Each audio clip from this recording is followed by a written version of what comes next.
we found that as people see AI-generated art, if they even know it's AI-generated, even if it looks photorealistic, if they know it's AI, they immediately don't take it on a deeper level as seriously. And they're like, oh, it's just AI. And what has happened in a lot of marketing is people that have used AI-generated images, it's cheapened the brand by them realizing like, oh, that's just AI.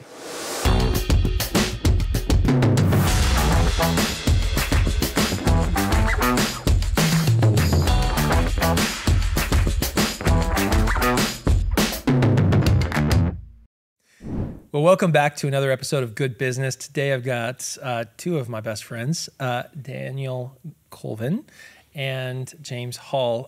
Daniel and I, we have a lot of history. We've known each other since the high school days, just like James and I have. But Daniel and I, we've gotten to work together a lot too.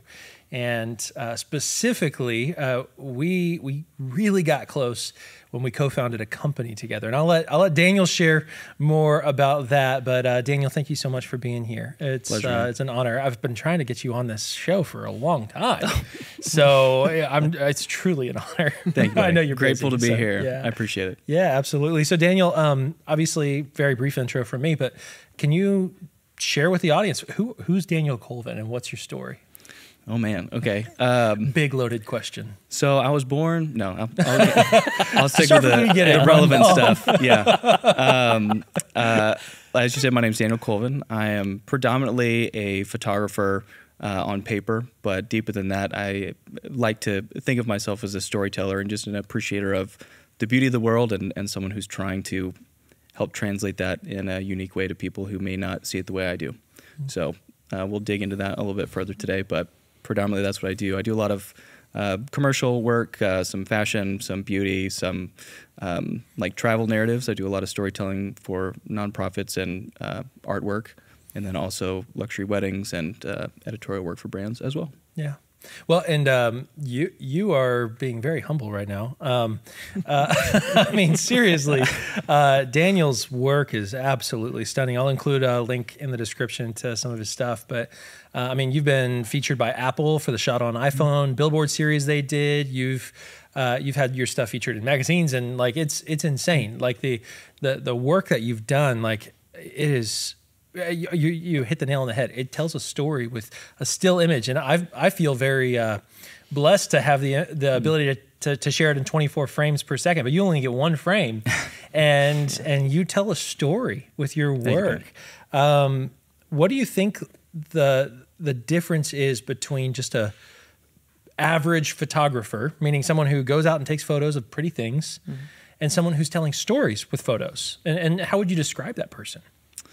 Yeah, I mean, I can't describe for everyone. I think a lot of my work has grown out of my realization of how I see the world and see people. So it's hard for me to separate what I consider great work of mine versus what I consider great work of other people. But for me, the work that I'm most proud of and the ones that I think have either impacted me or impacted others the most are the ones that have a sense of empathy, first and foremost, that don't try to only visually impress people or even impress myself, but try to impact to a deeper level people's understanding of themselves or their worldview or how they see the family relationships around them or even places like around the world they've never been to. And maybe in some humble way, if I can show the beauty of these things that are outside of their perspective and help them to see the world differently, then I'm like honored to do that. And so I think a storyteller is someone who seeks to paint with broad strokes too, not just with the fine details of like good technique. Does that make sense? Absolutely. Absolutely. So when you think about just the concept of photojournalism, I mean, am I using the right word, photojournalism? Sure. Yeah. Okay, yeah. Cool. Buzzword. Yeah, buzzword. I like that word. I'd love to hear just kind of what is an example of what that might look like? I mean, I wish I knew like all the etymology of like, well, photo is a Greek word that means, but to me, I mean, journalism, whenever I started studying photography, this was pre-YouTube, pre-Skillshare. I was the nerd in the library, you know, creaking open really smelly books from the 70s and trying to like understand developing film and techniques.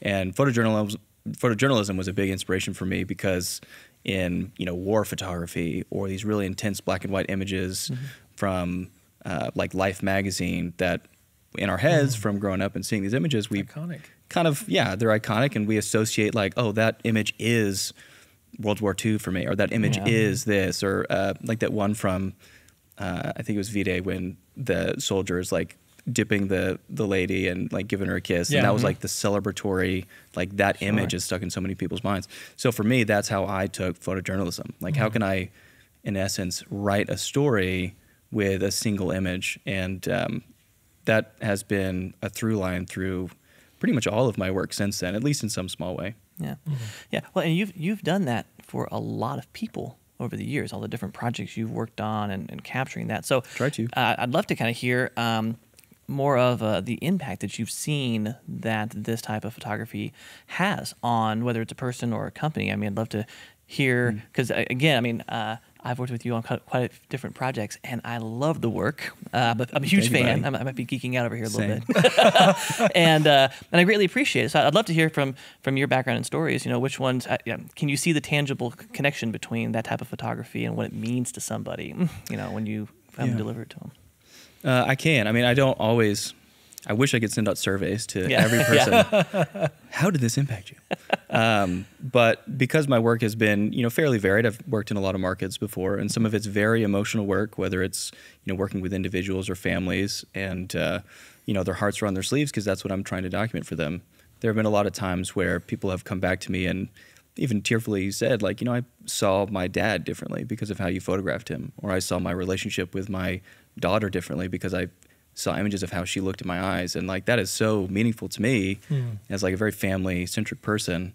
But if I looked back, probably the most impactful time to me that really set a lot of this in motion was when I was quite young, just starting in photography, probably 19 or 20 or something, a couple years into being a professional photographer, as it were. And I had started to go on photo narratives documenting NGOs, nonprofits, volunteer groups doing work overseas, some in like Gulfport after I think it was Katrina, and just documenting what was happening. And I had to go in with fresh eyes. I'd never done that before. And one of the first ones, I went to Ecuador doing some work with children down there and bringing funding to some youth programs to impoverished areas. And I just went in with an open mind just to love on people and document what was happening and just the joy on the people's faces and the beauty of the country.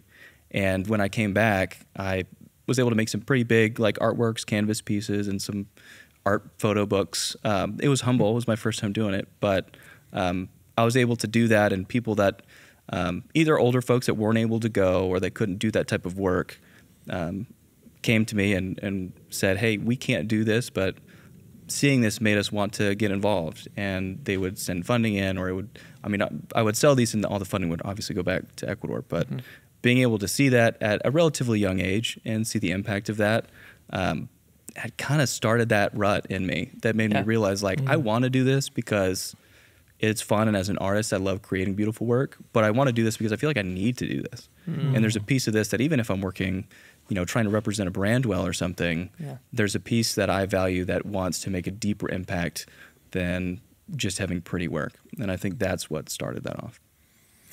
Wow. Okay. So many questions, and it's going to be hard not to go on rabbit trails there. But the first question I would just ask is, what do you see as the differing roles between photography and video or film? Oh yeah. That's a very like, be careful question. I'm just kidding. But in reality, like those are, I feel like they both, the two mediums have very different and necessary roles for brands and for individuals who might hire out a videographer or a cinematographer or a photographer. Yeah. So can you share with me your thoughts on that? Absolutely. And I will be honest. I promise. No, actually, I love film. You know this. I adore cinema, and I think they're very complementary in a lot of ways. How I would see that from like an art perspective is very different than how I may approach it for like storytelling, like you said, for like a brand or something. Yeah. For me, I take a lot of inspiration from things that I can't do as easily in still images as I glean from film. So movement, the interaction of sound, and how you would pair like a cut or a transition from one frame to the next to elicit emotion. That is a beautiful piece of filmmaking that I adore, and something that, while I can't replicate it with stills, still inspires me in ways. And one thing that I've found that's really interesting about that is that in filmmaking, you're able to utilize art and a lot of those techniques in order to elicit emotion intentionally. And you're able to say, or not say, but you're able to speak through what you do through the creative use of technique, light, coloring. You're able to help someone feel something by kind of guiding them through it. And there are a lot of times where, you know, may see a movie with a bunch of people, and a scene may happen, and the swell of the music and the way the tone changes from scene to scene makes everyone feel this collective experience. And that's powerful. It's so powerful, as we've seen even in like movie making. The thing I think is so different about still photography is that you are relying so much more heavily on people's internal imagination and experiences to do the heavy lifting. So what makes that a little bit harder is that you can't really guide them as much. But what makes it in some ways really powerful is that when people do lead themselves down that path, that bond and the memory of that is so much stronger. So we're pulling off of maybe family history or their own worldview. And once they see an image, they may feel something from it that they attach to something else. Now it's like a piece of them.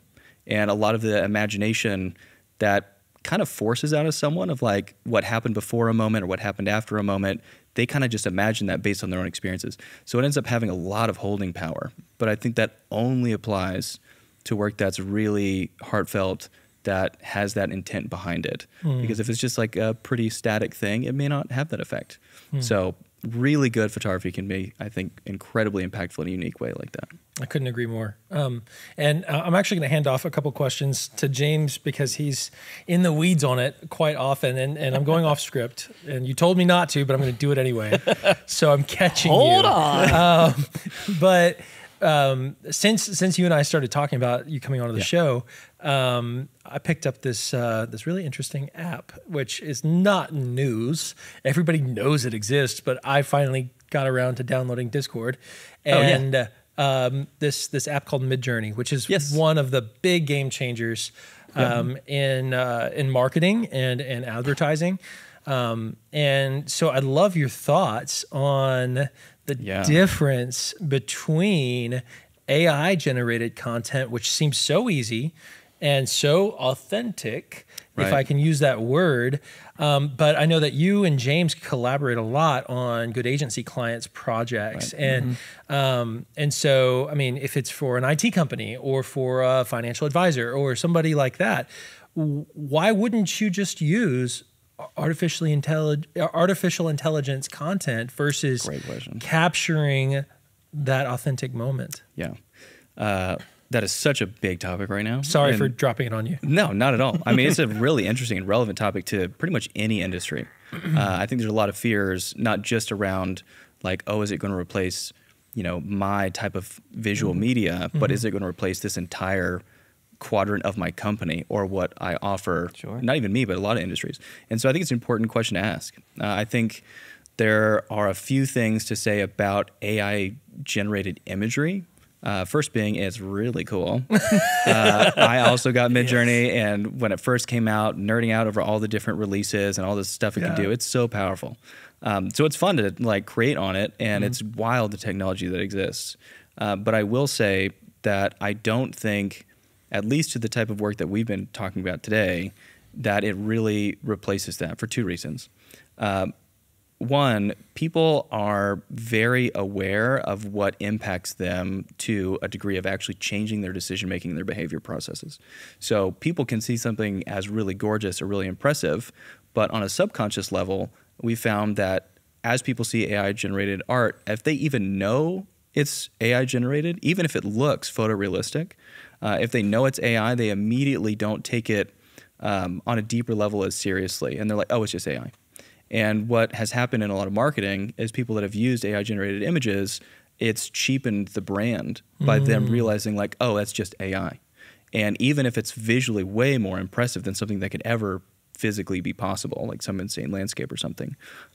People are just kind of brushing it off. And I think that aspect of authenticity, people are smarter than, you know, we give them credit for in the subconscious way.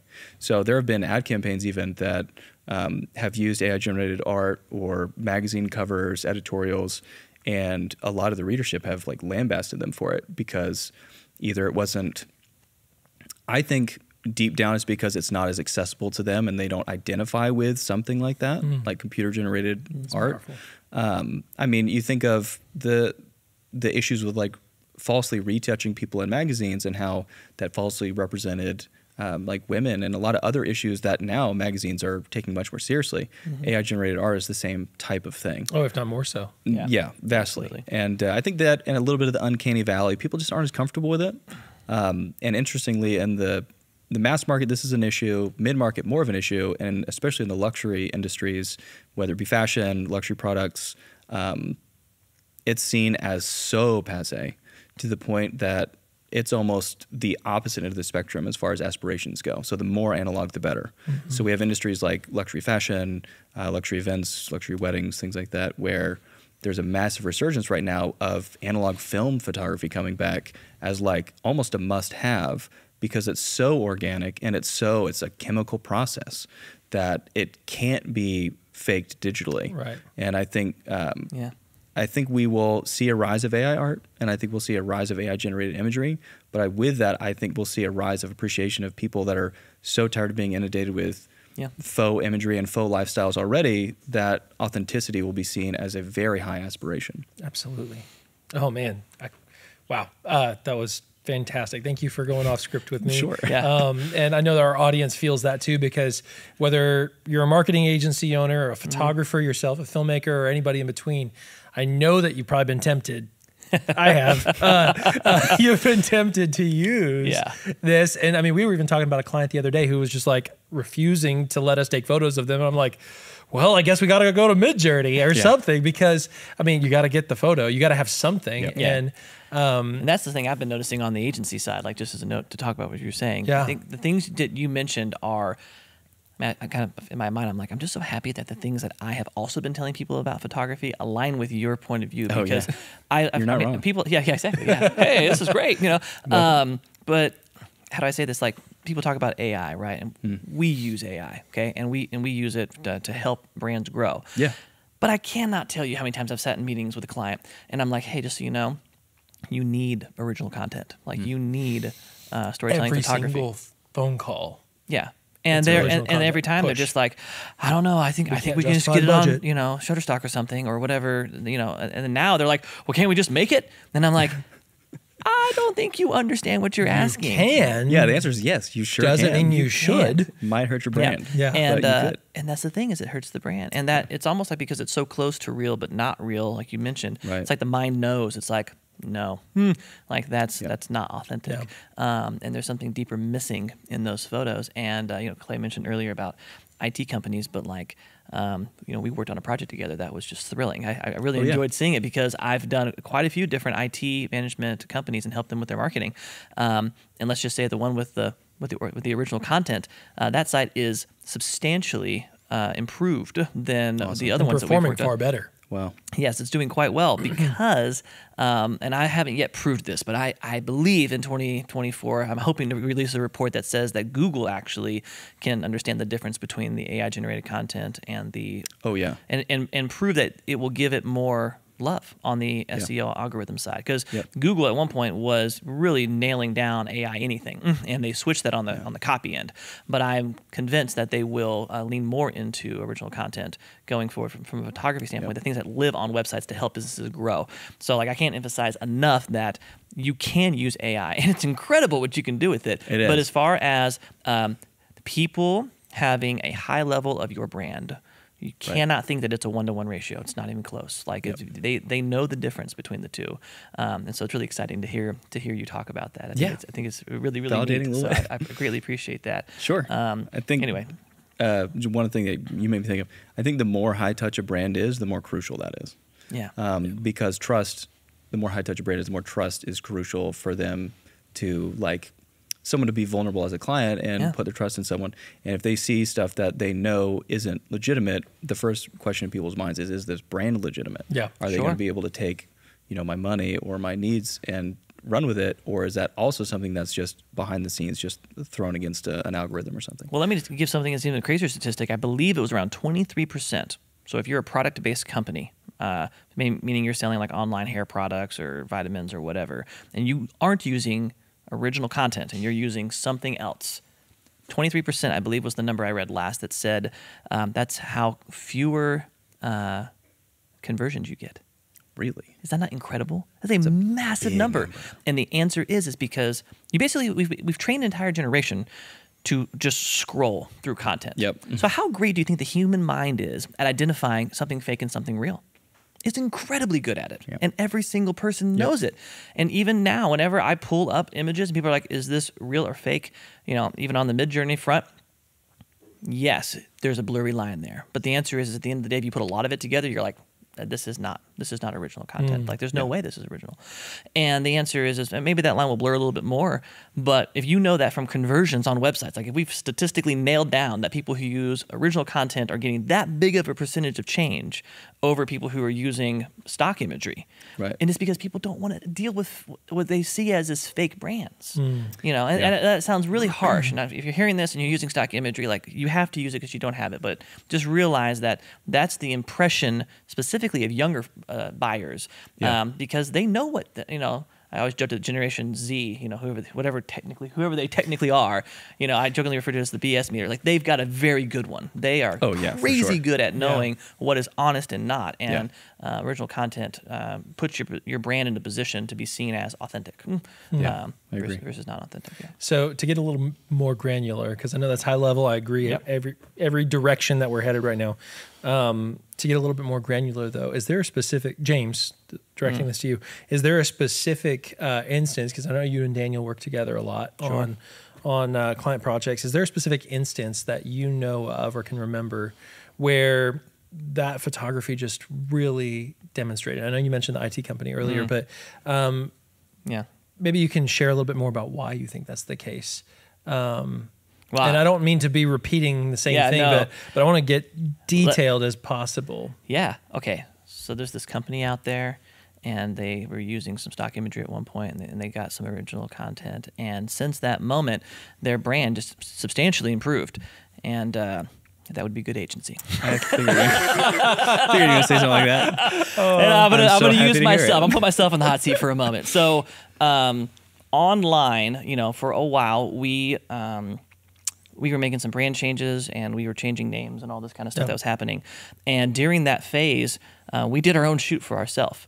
And way to go, doctor taking their own medicine. I know, right? Finally, we're like, it was very difficult. Embarrassing, but yes. And so we did. We did what some people need to do. You grab some online content, like a marketing, anybody in front of a computer just looking at stuff. And the difference in how people perceived our company prior to that, I mean, this is both video and photo at the same time, so I can actually talk to both those subjects. But it's like when we produced our own film for ourselves and we did our own photography with you, which is just phenomenal work, our brand all of a sudden, I don't use the word came to life, but it felt very real. Like, it felt like we could touch it. And as far as quality of leads and growing our company, like, we haven't stopped growing, and I'm very thankful for that. But as far as like direct impact is concerned, I want to mention, yes, I could pull other companies that we've worked with, but I would like to mention that, like, we drank our own Kool-Aid on this one and said this needs to happen, and I'm so thankful that we did it, because you can take a shoot and you can use it for not ideally longer than 2 years in my mind, but like you can use it for a while, and it makes your brand stand out.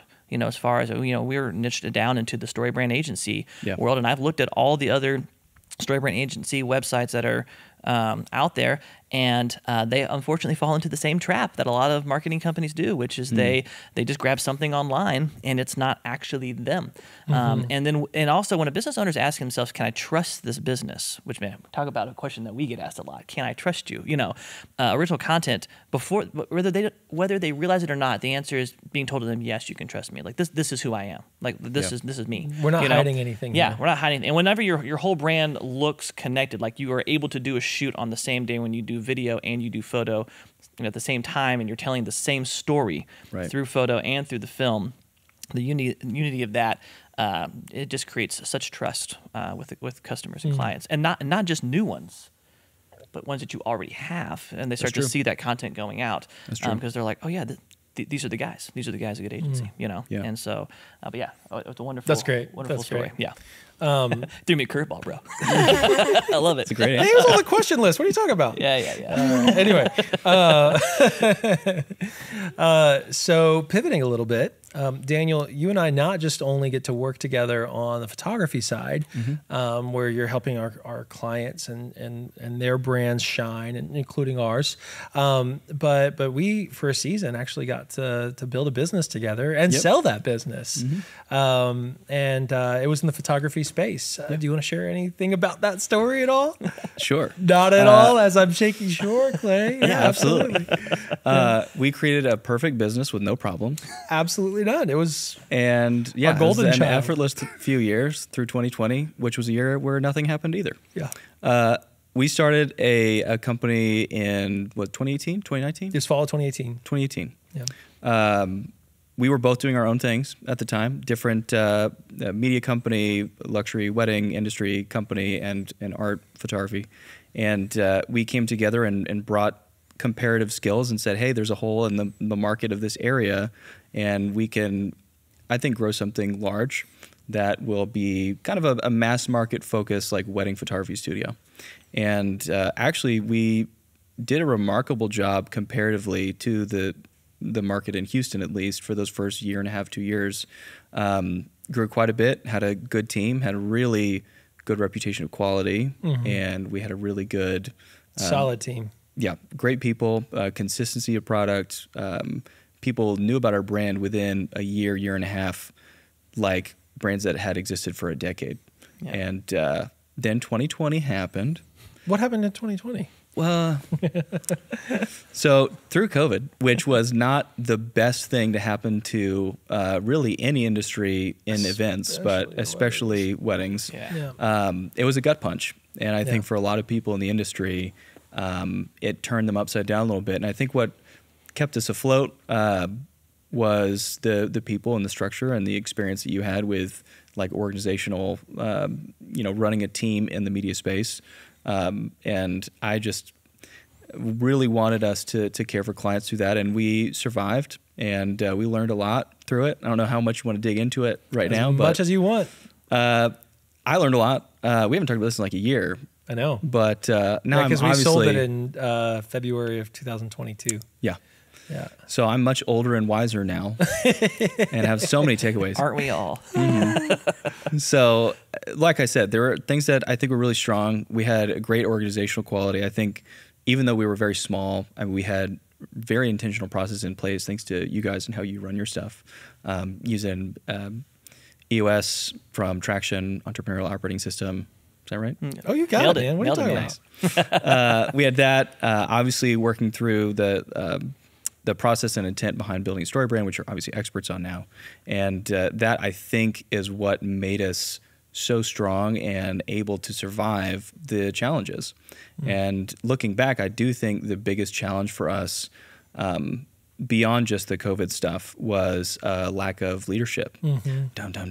That sounds so horrible to say. Because it was got sucked out of the room. We were both doing our own things, and we both stepped up at different times to lead the charge. And we'd have one like visionary type person, one more organizational support, and then we switch. And this was for long periods at a time, and then eventually we hired out that role. But really, it needed a face, and it needed someone to run with the brand and be the brand. Yeah. And it wasn't until we sold it to Justin, our lead photographer, who's now crushing it. Oh my gosh, he's killing it. He's doing amazing, face of the brand and everything. And I'm so happy to see that it survived through that and became like a known brand with a face to it. And I don't think we spoke about that during, but we didn't really have a solution. It was something that, post seeing all of it and seeing it succeed, it was like, yeah, that was the ticket. But I still think the lessons that I learned through that in caring for a team were huge for me. and following processes, which is not something I'm naturally inclined to do as a creative type. And you're giving yourself a hard time. I mean, you're fantastic at that. You're a sweet man, but it was it was a good learning process, and obviously we got a lot closer through it. Yeah, and I think we both learned a lot. And I'm curious what your maybe it's similar, but I'm curious what your takeaways were from all of that. Yeah. Well, it's very similar. I mean, it was a business without an operator. Yeah. That's it. I mean, we knew that the product was great, and the product still is great. Yeah. We knew that the processes were good. We knew that that we had a good understanding of how to continue to bring in the leads. Yep. We just didn't have anyone operating it. That was it. It was like you said, we were in and out. And I mean, don't get me wrong, we spent a lot of time building that business. Yeah. But I mean, it was built to a highly successful photography studio, and we sold it and we got money for it. And so therefore that's a win in my books, to say the least. Yeah. But the reality is, I mean, we put ourselves in a situation where I think we expected automation to help a lot. And that's true. And in reality, a team needs consistent leadership. Yeah. And without that, the team is going to do their own thing. Yeah. And I think that's the issue that we ran into. And it was, I don't think, any fault of our own outside of just a reality check that we are humans and we cannot be in more than one place at a time. And we had to focus on the thing that was the priority for us. Right. And your priority, and has always been and continues to be, and I fully endorsed it throughout the entire process, was Daniel Colvin Photography. And likewise, mine was Reverence, now Good Agency. And so I have zero regrets out of that at all. I mean, no regrets. A lot of lessons learned. And I know James was a fly on the wall through every single one of those meetings. I'd like to speak to this a little bit, which I'm really excited for, because working with you guys was an absolute joy through all that. And yes, I'm actually going back at play on this as far as creatives are concerned. And I have worked with many over the years. You're very good at following processes. So just as a note. Can you write that down? Yeah, that's being recorded. It's actually recorded. So you can just have a couple cameras. That'd be great. I watch this every morning. Be encouraged. I think for me, something that I learned watching, because at some point we've had multiple businesses throughout all the years, and I've noticed the more that I bump into entrepreneurs, right, that are growing up businesses, especially when you're young, you think that you can grow multiple businesses at one time, right, and that you can be the head person of each of those businesses. Right. And that's where the line is drawn that I've noticed over the years. So to give any advice to somebody, if you find yourself where you've got two brands and you think that you are the head person of each of those brands, based upon my experience in business, the answer is that eventually you're going to have to pick one of those two. Yeah. And all you got to do, and all you have to do, it's really easy, just find another head. You know, that's a whole nother episode. But I will echo everything you're saying. Yeah, but you need somebody who wakes up every day, they hit their feet hit the floor, and they're thinking, I'm going to make this brand hit its mission. And this is my focus. And so you can have multiple brands that you're touching and connected to or on the board of, or you can have these missions that you love and be a serial entrepreneur, and it's great. So many people have done so well at that. But at the end of the day, you got to wake up and say, I need to have someone who is the head of that ship, if you will. Yeah. If you think of it like a fleet of ships versus just one solo ship. And of course, there's a lot of protection in having lots of assets and businesses, and so I would encourage that. But I do want to say that I learned through watching the photography business that, to your point, Daniel, it was like, hey, once you saw that person step in, things moved. Yeah. I've seen similarly that whenever we were able to focus a singular person on a business, and I'm not saying that every single person, if you get one person, that business will be successful. I'm not saying that. I've seen one person take over and just sink a ship. I mean, for all you know, they were actually a submarine. Hey, I'm actually watching that same company go down right now. Oh, geez, that's a whole nother separate story. Separate podcast. But the point is that if you don't put the one person that hits the ground every day, actually, even to that story, so sideline note, that person unfortunately has multiple hats and different focuses, and so that's why that business is sinking. And so you got to have one person who's solely focused on a business to help it grow. And a lot of times, and that's hard for owners because they think that they're the perfect person for that company because they created it one day, versus realizing that maybe you need to put a CEO or a president or whatever title you want to give an integrator to make that thing work. Yeah, and I'll clarify something for that real quick, because I think that you can, especially when you're in serial entrepreneur mode, you can be visionary for multiple businesses, but you cannot integrate. Yeah. So if we're using EOS terminology, an integrator is the one who's boots on the ground, taking and downloading from the visionary and making it happen. And if the visionary is absentee for a couple days a week, I think you can survive that. But if the visionary doesn't show up for a month or 2 or 3 and shows up to the quarterly meetings, well, yeah, that's not going to work. But I mean, I know in my situation, when we were in that same season, I was CEO for 4 companies at one point in time. That's right. And and I mean, it's not that they weren't growing, but they were not thriving. And it wasn't until I was able to focus and get my one CEO hat on and give all my time and attention to that my business thrived. Yeah. So I think the reality is James is right. I mean, you can only do so much, and you're going to put your attention where, frankly, you get the best results. Right. So, and if you're not getting good results in one of those businesses, that business is not going to make it because you're not going to put any time into it. So, and frankly, desperation is not really a good motivator. It lasts for a month or 2, maybe a quarter or 2, but it's not going to be something that builds a business that lasts. Yeah, I agree. And it was definitely a lesson learned during that season. Yes, it was. So, yeah, pride. Yeah, have it. Try to get rid of it. That's all I got to say on that matter. One. So, anyway, all right. So, lots of lessons learned in going through that business front. Why do you love photography?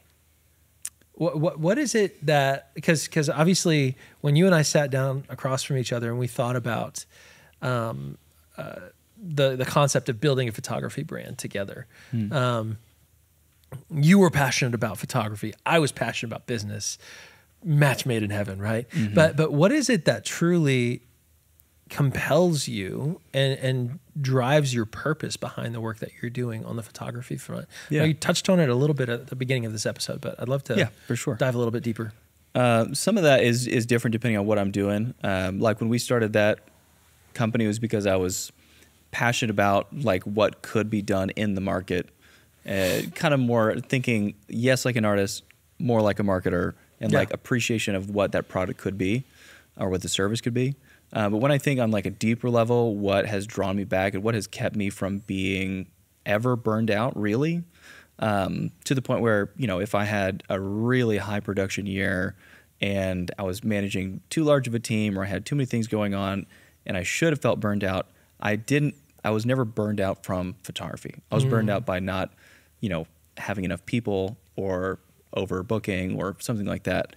But if I ever had a moment or if I took a, you know, personal trip overseas somewhere, you bet I was still bringing my camera and you bet I was still seeking things to document or seeking ways to create something beautiful. And I think what draws me to that so much is I'm very visual as a person, and I'm definitely like a romanticist at heart. So I like, it's probably why I'm drawn to story too, but I really appreciate the deeper tone of things. I appreciate the meaning in things. I think my connection with family and how I grew up really impacts how I see people and my sensitivity towards that. So even like documenting like street photography overseas somewhere or even in the States, seeing little moments and being able to document like really lovely pieces of humanity in a world that feels so inundated with negativity or darkness or look at all these horrible things that are happening. I was recently up in New York and just on my phone, people were being loud and running around, and I saw this older couple that clearly were meeting up. Maybe it was outside of like a major train station, and it was clear one of them had just gotten home from a trip for who knows how long, a couple weeks maybe. And in all the hustle and bustle, I was watching that, and I was able to just click a little moment of them like embracing and like holding with everyone kind of blurrily walking around them. And I don't think I would see the world that way if it weren't for photography. And I think from doing it for so long, it's made me appreciate these tiny little moments of humanity in life that are beautiful, that happen all around us, and that really make life worth living, that otherwise just go unnoticed. And I think my passion in the work that I create is to appreciate that within myself, but outwardly so that other people can appreciate it about life and themselves too. And so that's why I think I will always go back to photography, even if it's just, you know, taking photos of, you know, beautiful nature or animals or whatever. But I think that's a through line for me. Well, I love that. I love that. Well, James, did you have any other questions? I know I went off script so much. I had so many questions. Okay, but I don't want to dive into too many of them. I think one of my questions for you is kind of as you move forward in photography. Just tell me about what you see the future of photography being like. I'd love to kind of just hear your thoughts on that. Like industry wise, or for me? Yes. Right. I was thinking primarily more about industry, and then I was in my mind you were going to be tying that to like how you're moving also, right? You're responding, responding totally. to the industry. Well, I've done this for a while now. So I started 2005, 2006 when I first was just kind of doing it as a little hobby. So I've seen a lot of changes in the photography industry, from mostly film photography to the advent of everyone getting a little digital camera, to the advent of, you know, cell phone photography, and then Instagram, and just the inundation of constant visual media all the time. Yes. And a lot of people have posited over the last decade or so that that's going to be the death of photography, or that's going to make everyone have lowered appreciation for visual medium, and they're just going to see it as like cheap and happenstance, and everybody has a camera, so therefore photography's dying. And if anything, I've realized, and I think the markets have also realized, that, like you said, the younger generations especially now just have way more appreciation and sensitivity towards really good visual media. And it's not so much that they're like, oh, we don't care about that anymore. Clearly, have you seen anyone under the age of 20? They care quite a lot about imagery. Yes. And if anything, they're just way more aware of what is good. Yeah. And that in some way actually has breathed a lot of life into my industry, and in just filmmaking and stills equally. So I don't think, and we already talked about the AI thing, I don't think it's going anywhere. I do think, like I said before, that this appreciation of authenticity and something that's really like humanly connecting, that's going to change things. I think heavily edited imagery is going to be kind of going the way of the buffalo. I think more, not, you know, completely raw, unedited images, but I think people are going to veer more towards seeing things authentically. And that's why things like film photography are having such a resurgence. Yeah. I know I'm not going to stop doing photography for the reason I already gave, just because it's a piece of me. But I do know, and I've made this direction kind of in the past couple years, that I'm choosing to go higher and higher touch and more intention in the jobs that I do decide to accept, either in the partnerships I decide to work with, like with you guys, or with my individual clients for, you know, luxury industry stuff I'm pursuing, or art I'm pursuing. And I want it to be work that, you know, I value, that also values the, you know, the investment that I'm putting into what I choose to work with, but the stuff that I know like has something like really beautiful or lasting about it. My dream would be to do this on a, you know, slowly, maybe smaller and smaller, but still sustainable scale for quite a while. You know, even if I'm doing other, you know, serial entrepreneurial things. I don't think, because of how it affects how I pay attention to everything else in the world, I will stop paying attention as deeply as I do when I do photography. Yeah.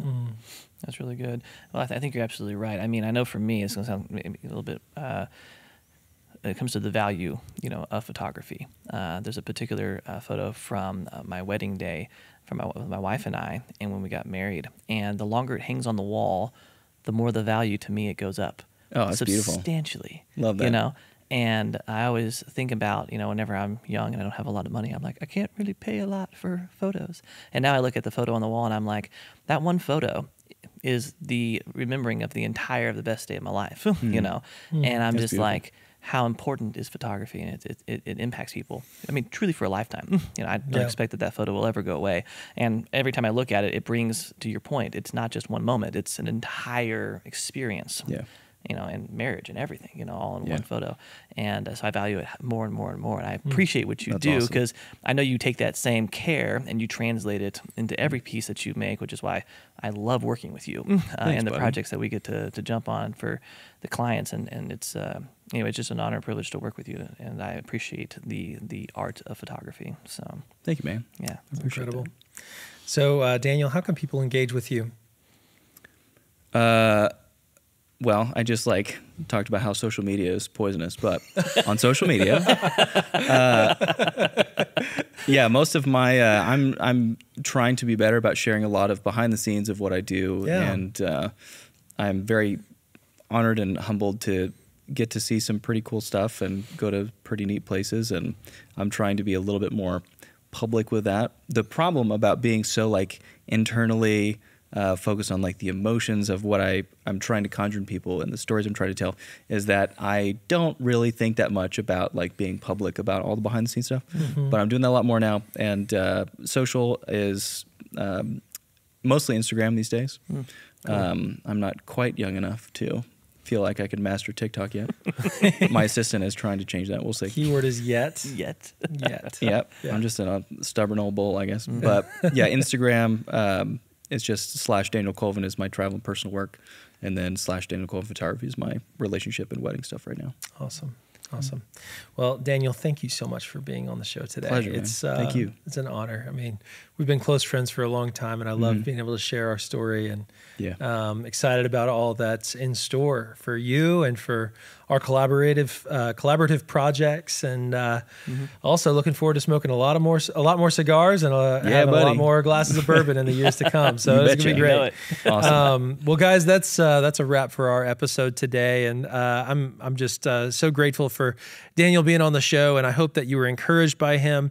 I just want you to leave with this in mind when it comes to photography for your business or church or nonprofit. It's so important to make sure that you're authentic with your brand. You don't want to go the way of stock imagery. You don't want to go the way of even utilizing AI-generated content. And the reason being is you want to be able to communicate your mission, your service, your product in a way that people will engage with. And as Daniel shared, authenticity is the key. And so if you are interested, reach out to Daniel. His details are in the description below, and I would encourage you to do so. You can also reach out to us at Good Agency, and we'd be happy to connect you as well.